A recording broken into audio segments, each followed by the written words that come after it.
What would you do if everything you loved was ripped away from you? In this dark story, one man turns his grief into fury, unearthing secrets no one wanted to see the light of day. But how far is too far for justice? A guy named Frank Castle, a former Marine, had a peaceful life with his wife and kids, until someone killed them. Since then, haunting memories of their murder won't let him be. His first move was to travel the country and take down gang members linked to his family's death. He earns the moniker, the Punisher. Once he's done, he stages his death, fading away from the world. Now, 6 months later, Frank's keeping a low profile in New York City, going with the name T. Castiglione. He works at a construction site in Brooklyn. His days are about demolishing walls with a sledgehammer, a way to let out his boiling rage. Not everyone's a fan though, especially Lance, a co-worker who's losing overtime because of Frank. Lance messes with Frank, ruins his lunch, and even throws threats his way. Surprisingly, Frank doesn't hit back. In the mix of co-workers, there's Donnie. He attempts to befriend Frank by sharing lunch and opening up about his parents' death. When Donnie discovers Frank's Marine past, he tries chatting. Frank, however, makes it clear he's not the person Donnie's seeking. After some work, Frank takes a break at the construction site and overhears Lance and his buddy, Paulie, discussing a heist on a poker game guarded by the Nachi crime family. When they catch wind that Frank has heard their conversation, they warn him to stay out of it. Frank remains silent, brushing off their threats. Before they can escalate, their attention shifts to a friend who's injured at the site. Rather than lending a hand, Frank simply looks away. With their friends sidelined due to injury, Paulie and Lance enlist Donnie for their heist. Eager for some extra cash, Donnie joins the duo, and they head to the location of the poker game. After incapacitating the guard, they storm the basement, guns drawn, and take everyone hostage. Donnie starts collecting the cash. Disaster strikes when his wallet slips to the floor, revealing his identity. Now exposed, Donnie becomes a target for the Nachi's men, who can easily track him down. It's game over for the robbers. Frustrated at Donnie for jeopardizing their plans, Lance and Paulie unleash their anger, beating him mercilessly. Realizing that the Nachi gangsters will sooner or later find them, they decide to end Donnie's life, so he cannot give up their names. Donnie attempts to fight back, but the trio overpowers him, tossing him into the concrete mix. Just as Lance prepares to finish the job, Frank appears behind them. He demands Lance shut off the mixer, but when Lance refuses, a brawl ensues. Armed with his sledgehammer, Frank takes on the men one by one. Each forceful blow to the head leaves them incapacitated, and Frank dumps them into the concrete mix. As Lance pleads for mercy and offers cash, Frank isn't persuaded. Instead, he subjects Lance to torture to extract the location of the poker game. Once he gets the information, he coldly dispatches Lance. In the chaos, Donnie manages to escape using a rope dropped by Frank. Meanwhile, the Nachi monsters are gearing up to track down Donnie, when the lights unexpectedly go out. Gunfire erupts, and when the gang leader returns to the room, he's stunned to find everyone on the floor, lifeless. Frank emerges from the shadows and swiftly takes down the leader with a gunshot. On the other hand, there's Special Agent Dynamite Donnie. She's back in New York City after a stint in Afghanistan. Her primary focus is the murder of her partner, Zubair, an Afghan national police officer. Dinah suspects that U.S. soldiers were involved in heroin trafficking, and when Zubair uncovered it, they silenced him. She tries convincing Special Agent in charge Carson Wolf, but he dismisses the case as off limits. Undeterred, Dinah turns to her new partner, Sam Stein, for assistance. She urges him to dig into files about Colonel Schoonover, the explosion and drug bust at the docks last year, and everything related to one of Schoonover's men, Frank Castle. Although Sam believes the Punisher is dead, Dinah finds it hard to believe that Frank and Schoonover died within New York City limits, just 20 miles from each other. It can't be a mere coincidence. Meanwhile, as Frank exits the basement, an unidentified person is seen analyzing gait recognition on CCTV footage of Frank. The man identifies himself as Micro, and drops Frank's real name, revealing he knows Frank is alive. During their conversation, Frank discovers that Microchip is the one who anonymously left a disc at his house, containing footage of Zubair being killed by the U.S. Army. Frank proposes a face-to-face meeting, but Microchip insists that Frank must first recognize they're not enemies. Observing a light from a nearby building, Frank swiftly heads to the rooftop. Upon investigation, he finds a mirror and a flashlight creating the beam of light. A phone left by Microchip is also present for communication. As Frank surveys the area, he spots Microchip waving from the rooftop of the adjacent building. Worried, Frank pays a visit to his friend, Curtis Hoyle, a former Navy corpsman and insurance salesman, the only person aware of his survival. Frank confides in him about Micro, and discloses that Micro claims to possess crucial answers. Micro's sudden re-entry into his life prompts Frank to reflect on whether his family met their demise due to his own mistakes. Now, Frank believes that Micro might hold the key to unraveling these questions. In his quest for information on Micro, Frank turns to his trusted friend and lawyer, Karen Page. He briefs her on Micro's existence and seeks her assistance in locating the mysterious figure. Micro hinted that he's not the only ghost in New York, implying he also faked his death. Armed with Micro's name, Frank locates his residence and orchestrates a plan. He intentionally places himself in front of Micro's wife, Sarah's car, and pretends to get injured. To make it look real, he uses a razor to lacerate his forehead. Distraught, Sarah invites him inside to tend to his wound. Amid their conversation, Sarah recounts her husband's death. Unbeknownst to Sarah, Micro has strategically placed hidden cameras throughout the house to keep tabs on his family. Witnessing Frank's presence with Sarah, Micro panics. He suspects that his wife's life is in danger. He rushes home and waits outside. Observing a broken headlight on Sarah's car, Frank helps in fixing it. Instead of harming Micro's family, Frank provides assistance, allowing Micro to retreat to his hideout without exposing himself. Later that night, Frank shaves his beard and alters his gait to avoid detection through gait recognition technology, ensuring Micro remains unaware of his whereabouts. In a covert move, he then infiltrates Carson Wolf's residence, confronts him, and subjects him to a beating before securing him to a chair. Questioned about Micro, Wolf discloses that Micro was a traitor, and that's why he was killed. Unsatisfied with this answer, Frank shoots Wolf in the thigh. Frank inquires about his potential involvement with Schoonover, and Wolf denies any connection. Despite being injured, Wolf manages to free himself. He seizes Frank's gun and unmasks him. It's at this moment that Wolf realizes Frank is alive. Facing Frank, Wolf reveals the sinister motive behind the killing of Frank's family. They aim to eliminate Frank and used additional bodies to mask the true target. When questioned about why they wanted him dead, Wolf claims it was because they thought Frank leaked the tape to Micro. In a tense moment, Wolf attempts to shoot Frank, only to discover that Frank has already emptied the magazine. Seizing the opportunity, Frank regains control, delivering a powerful punch to Wolf, before ultimately ending his life by snapping his neck. The next day, Frank sits in a diner and receives the call from Micro. Micro's first question revolves around why Frank visited his house. Frank responds that Micro chose to put his family in jeopardy by crossing paths with the wrong person. With this stern warning, Frank directs Micro to meet him at a cemetery. Upon Micro's arrival at the designated location, he encounters Curtis instead of Frank. Curtis relays the message that Frank has canceled the meeting and issues the stern warning. If Micro continues pursuing Frank, Curtis will retaliate by going after Sarah. Disheartened, Micro returns to his hideout, only to be surprised by Frank, who had hidden himself in Micro's car trunk. With disbelief, Micro witnesses Frank knocking him unconscious. Upon waking up, Micro begins recounting the harrowing story of the day he encountered Carson Wolf and his man. Sensing trouble, Micro instructed his family to stay in the car no matter what. As Wolf and his men closed in, Micro left the car, hoping to avoid a confrontation. However, Wolf caught up with him near the river. In a desperate attempt to clear his name, Micro shouted that the authorities had the wrong information. He emphasized he was just an analyst, not a criminal. Ignoring Micro's pleas, Wolf continued to threaten him. Micro's wife, Sarah, arrived at the scene only to witness a gun pointed at her husband. As Micro refused to surrender, Wolf shot him in the chest, causing him to plunge into the river. Miraculously, the bullet struck the cell phone in Micro's shirt pocket, saving his life. Micro proceeds to detail the sequence of events leading to his becoming a target for Homeland Security. In a revealing flashback, it is disclosed that Micro received a CD containing footage of Ahmad Zubair's murder. As an analyst, he felt compelled to assess the content. Recognizing the gravity of the situation, Micro decided to take action, and sent the incriminating material to Dinah Madani. This choice made him a target for Homeland Security,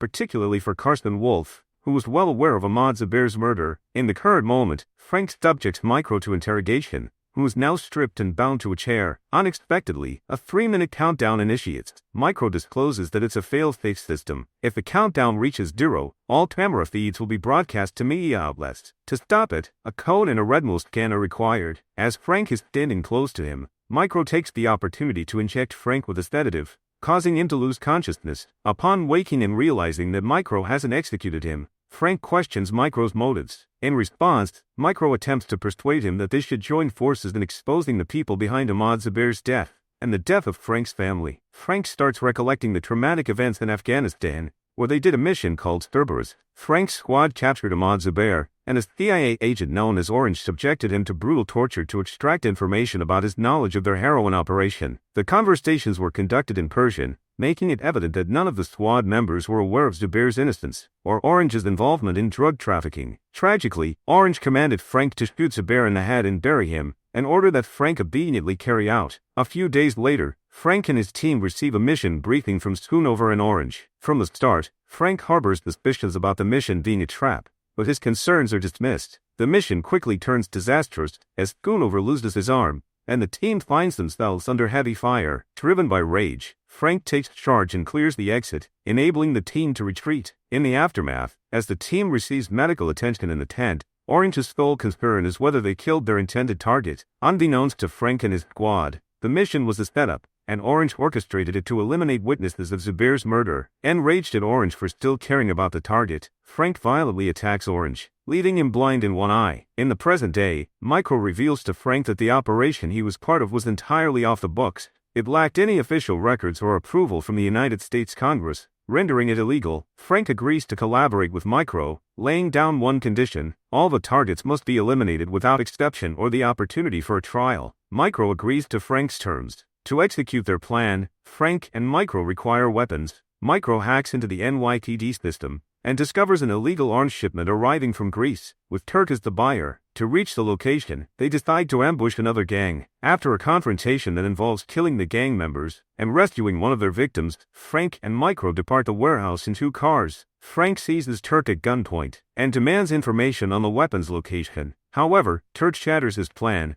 revealing that the Greeks are selling the truck to another buyer who's willing to purchase the entire stock. All Turk can offer is a pink gun intended for a gangster's daughter. Disheartened, Frank returns to the hideout and starts cleaning Micro's pistol and the pink gun. Meanwhile, Sam briefs the team on their mission. They will be posing as criminal buyers to secure the weapons from the Greeks. Utilizing his hacking skills, Micro identifies the new location of the arms. As night falls, the mission starts with Dinah Madani leading. One car tails the truck while other officers, including Sam, wait at the intended destination. Suddenly, their communication systems are compromised, and a song starts playing in the background. Unable to communicate through comms, Dinah calls Sam, instructing him to remain focused. She soon realizes that someone is feeding them a loop, as she notices the truck passing from the same location a 3rd time. While Frank seizes control of the truck, he directs Micro to take it to the hideout, while he follows in another car. Meanwhile, Dinah refuses to abandon the mission. She heads to the location and catches up to Frank's car. As she continues following the truck, Frank obstructs her path, preventing her from pursuing it. A chase ensues between Frank and Dinah, ending in Dinah cleverly eluding Frank's sight and reappearing directly in front of his car. Both Frank and Dinah accelerate, prepared for a confrontation. Unfortunately, tragedy unfolds as Micro collides with Dinah's car, causing a crash. Frank becomes infuriated with Micro for hitting Dinah's vehicle, sparking a brief argument between them. Fueled by the urgency to save Dinah's life, Frank pulls her out of the wreckage and places her on the road, away from the burning car. As he reads her identity, Dinah questions Frank if he killed Wolf. Frank confirms it, saying that he was a dirty agent. He then departs from the scene, warning Dinah not to interfere with his plans. Frank now possesses the guns, but he remains in the dark about Agent Orange's true identity. To uncover this information, he decides to approach Gunnar Henderson, the man who recorded Zubair's murder. Like Frank and Micro, Gunnar lives in solitude to avoid drawing attention from Agent Orange. Frank locates Gunnar in a forest, and as he explores the area, he is unexpectedly attacked by Gunnar with an arrow. After extracting the arrow, Frank takes cover behind a tree, and repeatedly asserts that he is a friend, not an enemy. As Gunnar approaches, Frank surrenders, revealing how he lost his family due to the video Gunnar made. Recognizing his former colleague, Gunnar agrees to engage in a conversation with Frank. When questioned about Agent Orange's identity, Gunnar discloses that he has no information about the agent's real name. During their conversation, the duo hears the approach of a helicopter, and soon, soldiers arrive in the forest. Agent Orange is overseeing the mission, utilizing helmet cameras worn by each soldier. It becomes apparent that ever since becoming the deputy director of the CIA,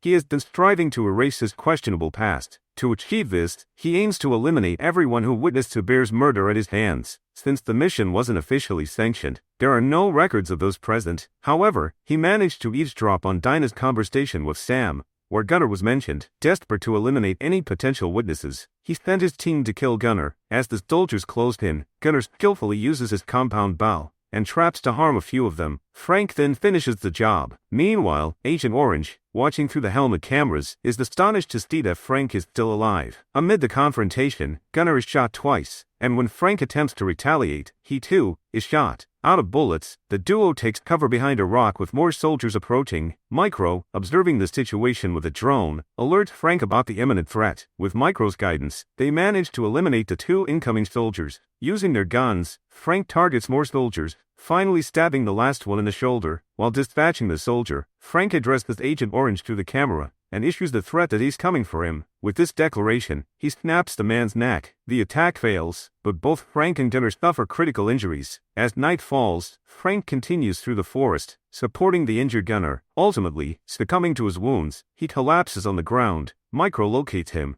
tends to his injuries, and transports him out of the forest in a van. While Frank is unconscious, he dreams about a family dinner with his own and Micro's family. Amid the joyful gathering, he suddenly finds himself tied to a chair. In a shocking turn, soldiers enter the dining area and mercilessly shoot everyone before him, leaving Frank screaming in desperation. Upon waking, Micro tends to Frank's wounds. Micro reveals he's been monitoring radio chatter all day. Someone has been broadcasting Frank's name, referring to him as Raven, a code word Frank's friend Billy used. Although Micro is concerned about Billy knowing Frank is alive, Frank is confident that Billy is unaware. Regardless, Frank believes they shouldn't worry even if Billy does find out. It is because he sees Billy as a close friend, and he's convinced they'll go to great lengths to protect each other. Meanwhile, Dinah Madani pays a visit to the location where Gunner met his demise. Micro had notified the local authorities before leaving, ensuring that Gunner's body would be discovered. Although the bodies of the soldiers were removed by their sender, Dinah pieces together the events and suspects that Frank was present with Gunner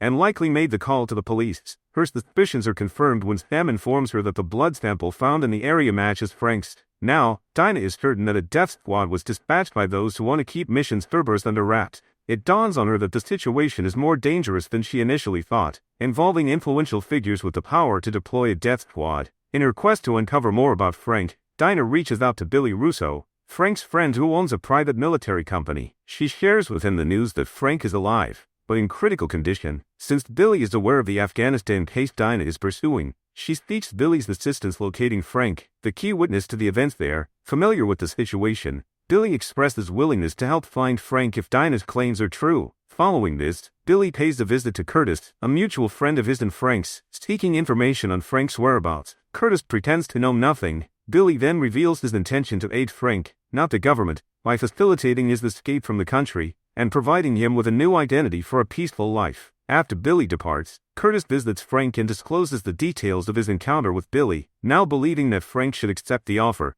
Curtis sees it as an opportunity for Frank to escape Agent Orange's looming threat and embrace a normal life once more. The next day, Frank and Billy reunite at the riverside, engaging in a conversation after a prolonged separation. Billy shares details about his company and recounts his meeting with Dinah, curious about what Frank knows she doesn't. In response, Frank divulges the entire narrative involving Agent Orange, Spoonover, and Bennett, trafficking heroin from Afghanistan within the bodies of fallen soldiers. As the true friend, Billy advises Frank to let Dinah pursue her investigation, emphasizing that she shares a common goal of bringing the culprits to justice. Before parting ways, Billy extends an offer to help Frank leave the city via boat, saying he will wait for him that night. Micro bides his time in his hideout, patiently waiting. Meanwhile, Frank extends his apologies to Sarah for missing the dinner invite. Their conversation takes a heartfelt turn, as Sarah confides in Frank about the challenges she faces living without David, particularly the impact of her son Zach. Frank offers words of comfort and motivation. Witnessing the scene from his hideout, Micro feels distressed for not being there for his family during this difficult period. As night falls, Billy anticipates Frank's arrival at the port, but Frank fails to show up. Disheartened, Billy returns to his car and informs his associate that Frank won't come. Surprisingly, the so-called friend turns out to be Agent Orange. It's revealed that Billy is in league with Agent Orange and wants to see Frank eliminated as soon as possible. The next day, Colonel Bennett, known for smuggling heroin and corpses, finds his dinner interrupted when Frank pays an unexpected visit. Frank, seeking information on Agent Orange's identity, confronts Bennett and presses him for answers. However, Frank's interrogation serves as a ruse to distract Bennett, while Micro clones his phone. Meanwhile, Billy, who knew Frank would come after Bennett, positions himself outside the house with his team. As Frank approaches, he skillfully infiltrates the building. Micro monitors the situation through a drone and alerts Frank to the incoming threat. In a strategic move, Frank fills the area with gas to disorient the mercenaries, making it challenging for them to aim accurately. As the men enter the room, he systematically takes them down. Billy, with his face concealed, remains unrecognizable to Frank. In an attempt to eliminate Frank, Billy accidentally targets one of his men, providing Frank with an opportunity to escape. The phone cloning is completed, allowing Micro to track Bennett's movements and communications. The duo already knew Agent Orange would send his men to Bennett's house, so basically, they are the ones who outsmarted Agent Orange. The next day, Billy escorts Bennett to Agent Orange's safe house. Fuming with anger, Billy confronts his co-conspirators for using him as bait to lure out Frank. When questioned, Bennett reassures Agent Orange that he hasn't divulged any information to Frank. Realizing Bennett's life is at risk, Agent Orange decides it's time for Bennett to retire. A plan is set in motion to facilitate Bennett's relocation to another country, ensuring Frank won't be able to track him down. As part of the arrangement, Bennett is instructed to leave his phone behind at the State House. Accompanied by Billy, he departs to start a new life abroad, while Micro monitors the phone's location and extracts crucial information about the State House. Meanwhile, Dinah is in her office, examining the case, when a sudden realization hits her. She confides in Sam, expressing her belief that her office is bugged. Connecting the dots, she notes that after they discussed Gunnar in her office, he ended up dead the next day. Suspicious, she initiates a search for any surveillance devices in her workspace. Confirming her fears, Dinah discovers a hidden bug on one of her shelves. Despite finding the covert listening device, she opts not to remove it. Simultaneously, Billy transports Bennett to a remote upstate motel. In a moment of confession, Bennett admits to Billy that he never liked him or any of his Special Forces comrades. As they converse, Bennett uncovers the grim surprise under the bed covers, the lifeless body of the woman he was with the previous night. Realizing he's being framed, Bennett reaches for his gun, but Billy seizes his arm, delivering multiple fatal stabs until Bennett dies. On another front, Frank arrives outside the State House, taking aim at Agent Orange. His shot, however, is thwarted by bulletproof glass, allowing Agent Orange to survive. Though the attack is a failure, Frank learns the true identity of his target, William Rawlins, the director of the CIA's covert operations. The next day, Micro's house experiences a sudden camera outage, prompting Frank to check in and ensure everything is fine. It appears that Sarah intentionally turned off the internet at her house as a lesson for Zach. Once Frank confirms the situation is under control, he prepares to leave. However, as they exchange a farewell embrace, things take an unexpected turn when Sarah attempts to kiss Frank. Caught off guard, Frank stops her advances, creating an awkward moment between them. Micro witnesses the unexpected kiss through the cameras,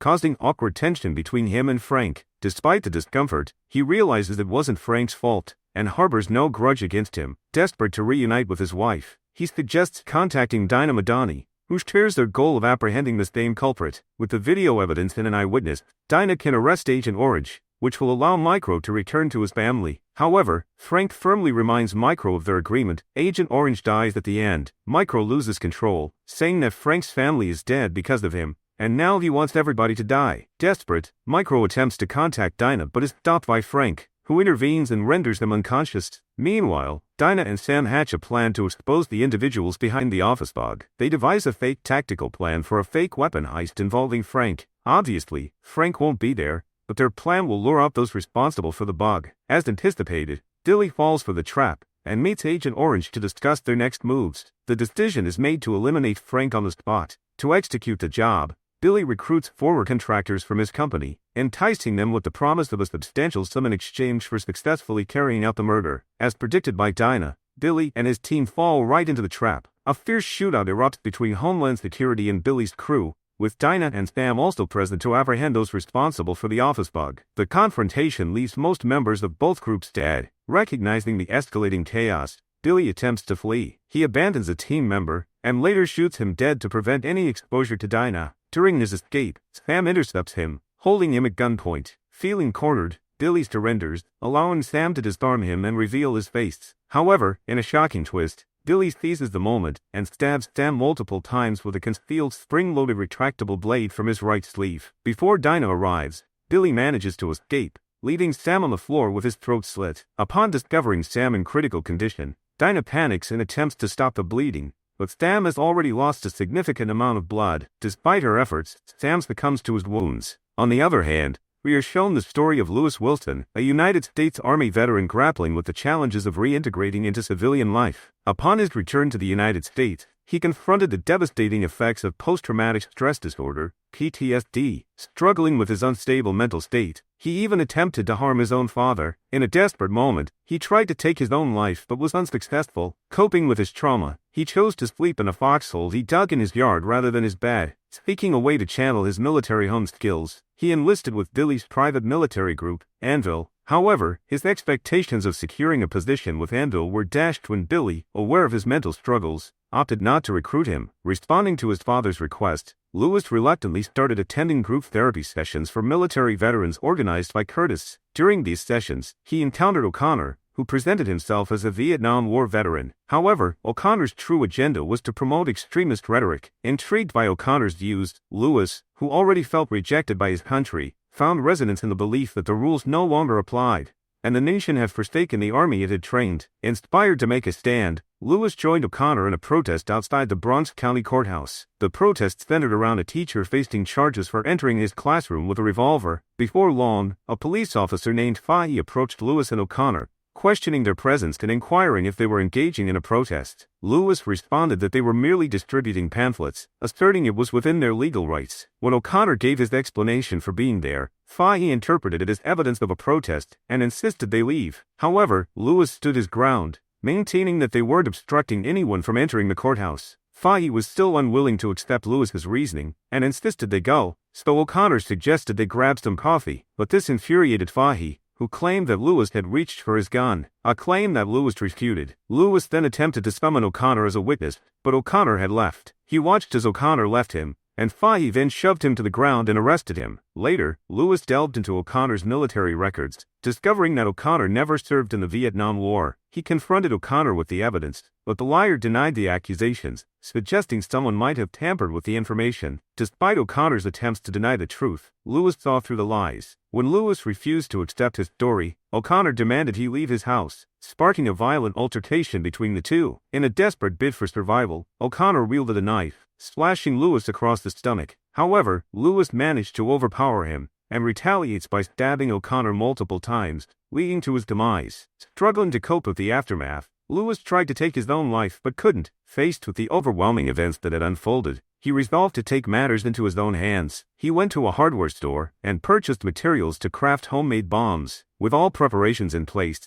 Lewis sets off numerous explosives across New York City, targeting a field office, a police station, and the federal courthouse. Amidst the chaos, he sends a letter to Frank's lawyer, Karen. He seeks Karen's help in the letter, believing she can understand his perspective. According to his manifesto, he's defending the liberties of the American people against a government he sees as trying to strip away those rights. As a call to arms, he insists that Karen publish his remarks, otherwise, he will target the New York Bulletin building next time. Disagreeing with his views, Karen opts to address him in an editorial, expressing her disgust at his beliefs. Meanwhile, Frank discovers the bombings through the news and reads Karen's response to Lewis. Concerned for Karen's safety, he fears her life may be in danger. On the other side, Karen participates in a radio program with Senator Stan Ory to condemn Lewis's actions. Expressing his disappointment, he asks Karen why she spoke negatively about him. In response, Karen explains that she detests everything he has done. While listening to Karen condemn his actions, Lewis declares that she and Ory are on the wrong side of the war. He ends the call, realizing that Karen's life is in jeopardy. Frank instructs Micro to track down Lewis. Micro is puzzled about why Frank is focusing on this case instead of their own. Frank then reveals that Karen is like his family, and he can't bear to lose her. Aware that Lewis poses a threat to Karen, Frank loses control and demands that Micro locate Lewis as soon as possible. In the meantime, Curtis heads to O'Connor's house as he hasn't heard from him in days. Upon arrival, he discovers the door locked and a smell coming from inside. Upon entering, he stumbles upon O'Connor's lifeless body on a sofa,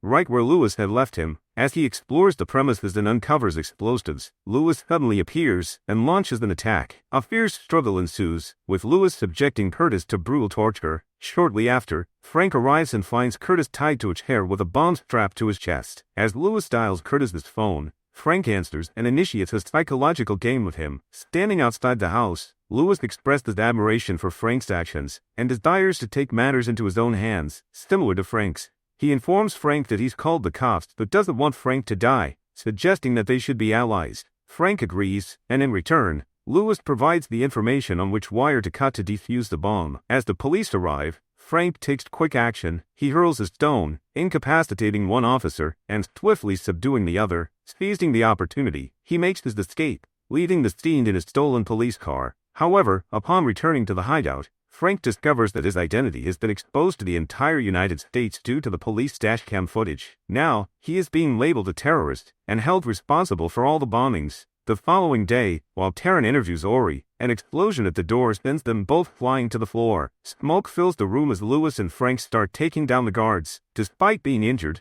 Ori manages to get up, seized his pistol, and fire at Lewis while making his escape. Karen is left alone with Lewis. This is the account Senator Ori provides to Detective Sergeant Brett Mahoney. However, Karen refutes his claims, stating it's not what actually transpired. She then recounts the actual events that unfolded. Lewis entered the room wielding a pistol, ruthlessly taking down everyone in his path. Senator Ori attempted to flee, but Lewis apprehended him at gunpoint. Karen tried to retrieve her pistol from her bag, but the explosion had dislodged it. As Lewis prepared to kill Ori, Karen pleaded for mercy. Just as Lewis was about to execute them both, Frank suddenly appeared, leaping in front of Karen to take the shot. Seizing the opportunity, Karen grabbed her pistol and attempted to make her escape. However, Senator Ori pushed her before Lewis to ensure his getaway. Frank aimed his gun at Lewis, but Lewis revealed he was holding a bomb with a single button in his hand capable of detonating it. Upon reaching the corridor, Frank and the security guards are compelled to surrender, while Lewis takes the elevator. A skirmish ensues between Frank and the security personnel. Frank strategically employs the lifeless body as a shield to maneuver away from them. The other half of the story is narrated by Dinah. A day earlier, she discovered that the individuals who attempted to kill Frank on the day of Sam's death were all linked to Billy's company at some point. Suspecting Billy of possibly installing the bug in her office, she confronted him to inquire about his intentions. Billy acknowledged the identity of the deceased man, but asserted that they were all former employees of his company, implying the company no longer had any association with them. As Billy denied the accusations, the alarm rang due to the ongoing attack. Everyone suspected Frank as the culprit, but Dinah was convinced of his innocence. She took the stairs and eventually found Frank. She suggested they team up to expose Agent Orange, but Frank insisted on dealing with him himself. Amid their conversation, Frank gets shot by his best friend, Billy. Billy finally revealed his true allegiance, disclosing himself as an accomplice of Agent Orange. Justifying his actions as part of a war, he threatened Dinah to step aside and allow him to kill Frank. During their confrontation, security personnel arrived and apprehended everyone, including Billy, Dinah, and Frank. However, just before Frank could be taken into custody, he used a fire hose to make his way down and escaped from the authorities. Meanwhile, Lewis had taken Karen to the kitchen, where he threatened to detonate the bomb. Frank soon joined them, prompting Lewis to use Karen as a hostage. Frank cleverly distracts Lewis, subtly signaling Karen to cut the white wire and disarm the bomb. Karen successfully cuts the correct wire on Lewis's bomb and shoots his foot through her bag. In response, Lewis locks himself in the storage room. Realizing his imminent defeat, he rewires the bomb and triggers the explosion. Karen and Frank narrowly escape the door just before it crashes to the floor. On the other side, a police officer arrives at Sarah's house in response to a call claiming information about Frank. It turns out Zach, after seeing Frank's identity on the news, called the cops to report his frequent visits. When questioned, Sarah downplays it as a possible misunderstanding. While the police officer looks around, he asks about Leo, Sarah's daughter. Sarah claims she's spending the night with friends, but in reality, Leo was upstairs witnessing the unfolding events. When the officer informs Sarah that they need to go to the police station, she senses something is wrong. Suspecting trouble, she instructs Zach to run, and at that moment, the officer reveals his true intentions as he chases after the mother and son. Sarah manages to overpower the officer and grabs a knife, but the other officer seizes Zach, forcing her to surrender. Unaware of the events unfolding in his house, Micro tunes into the news, where Billy portrays Frank as a terrorist. When Frank observes signs of a struggle in Micro's house, they review the footage and discover the abduction of Sarah and Zach. In a sudden realization, Frank understands that their hideout's location is now compromised, since Sarah has his number, making it easier for Billy to track them down. Anticipating the imminent showdown, Frank meticulously prepares. He strategically places guns in various locations, loads his weapons, dons a bulletproof jacket, and awaits the arrival of the enemies. As expected, the hideout is soon infiltrated by mercenaries. The men are unaware that they are facing not just Frank, but the Punisher, who has returned with even more resolve. Executing a calculated ambush, Frank decapitates one mercenary and hurls it at the others. The resulting explosion injures two attackers, allowing Frank to take down the remaining assailants. Utilizing his exceptional combat skills, he skillfully evades their attacks, striking them with lethal precision and turning them into lifeless bodies. After neutralizing all the mercenaries, Frank uses their phones to contact Billy. Billy informs him that Sarah and Zach are in their custody, and proposes a deal. If Frank and Micro want to free them, they must surrender. The exchange is set to take place the next day. Later, Frank joins Dinah, Micro, and Leo, who has now reunited with her father after successfully evading capture by the cops. Having learned that Micro allowed Dinah in, Frank decides to place his trust in her. The next day, the exchange takes place. Zach and Sarah are compelled to wear fuel containers that have been cut and are leaking. Sarah walks hesitantly towards Frank and Micro, struggling to believe her husband is alive. Simultaneously, Frank maintains contact with Billy, who has his sniper aimed at him, leaving no room for double-crossing. Billy's men ignite the fuel, prompting Micro to remove his jacket and use it to extinguish the flames. Homeland Security arrives at the location, but before they can intervene, Frank is caught and knocked unconscious. Tragically, Micro becomes a victim of a bullet from Homeland Security. As he succumbs to death, Sarah screams in pain, covering her son's eyes to spare him from witnessing his father's brutal end. The traumatic loss of her husband is relived once again. Micro's body is transported to the Homeland Security building, where it is revealed that he is still alive. It turns out his survival was part of their orchestrated plan. Frank was supposed to assist Dinah in apprehending the culprits, but he went unconscious, disrupting their strategy. It appears he might have done it intentionally to prevent the criminals from being arrested. He wanted to ensure they faced his own form of justice, which is death. Despite the setback, Micro was eventually reunited with his family, sharing a heartfelt embrace. On the other side, Billy has brought Frank to his hideout, where Agent Orange has joined them. Restrained to a chair, Frank asserts that he will eliminate all of them. Agent Orange dons special gloves and starts brutally punching Frank in the face, causing him to bleed. A computer specialist is summoned to erase everything from Micro's computer. Despite the torture, Frank laughs at Agent Orange. Meanwhile, Micro discloses Frank's true plan to Dinah. He reveals that Frank is driven by the desire to eliminate these individuals, and they had an agreement. Micro promised to give Frank the chance to kill them. Anticipating that Billy would take Frank to their hideout, they knew they needed Frank to access the computers with his retinal scan. Since Micro was no longer there, utilizing Dinah's computer, Micro gains access to the CCTV cameras at the hideout. They witness Frank enduring a brutal beating from Agent Orange. Micro explains that it was all part of Frank's strategy. If he couldn't kill Orange and Billy, at least his death would be recorded, providing evidence against them. Micro urges Dinah to assist Frank. Meanwhile, Frank reluctantly agrees to open the computers using his retinal scan. After completing the task, he seizes a knife hidden under his chair and stabs Agent Orange in the chest. In response, Billy overpowers Frank by striking him on the head with the back of his pistol. Before Billy can deliver a fatal blow, Dinah arrives with her team. Frank survives, but Billy manages to escape. After tending to his wounds, Billy heads to his office to retrieve money and a passport. While Homeland Security raids his office, he attacks them from behind. He eliminates the remaining team members and escapes the building. As he departs, he presses the button that triggers the bomb in his office, causing a powerful explosion. Frank's life is saved thanks to the surgical skills of Dinah's father. In gratitude, Micro gives Frank money acquired from the enemy's account. Micro and Dinah counsel Frank to leave the country and seek a peaceful life elsewhere. On that same day, as Curtis flees, an unwelcome visitor arrives at his house, brandishing a gun. It turns out to be his best friend, Billy, seeking information on Frank's whereabouts. When Curtis admits to knowing that Frank is alive, Billy is hurt, unable to reconcile the betrayal from one friend trying to kill him, and another lying to him all this time. Amidst their conversation, a bullet pierces the building, narrowly missing Billy. In retaliation for the betrayal, Billy shoots at Curtis, injuring his shoulder. As it unfolds, Frank is positioned on the adjacent building, patiently awaiting Billy to appear in the windows so he can exact his revenge. Billy attempts to rise, but the moment his knife becomes visible to Frank, a shot is fired, forcing him to remain where he is. It becomes evident to Billy that escaping alive is a daunting task. Frank contacts Curtis and instructs him to put Billy on the phone.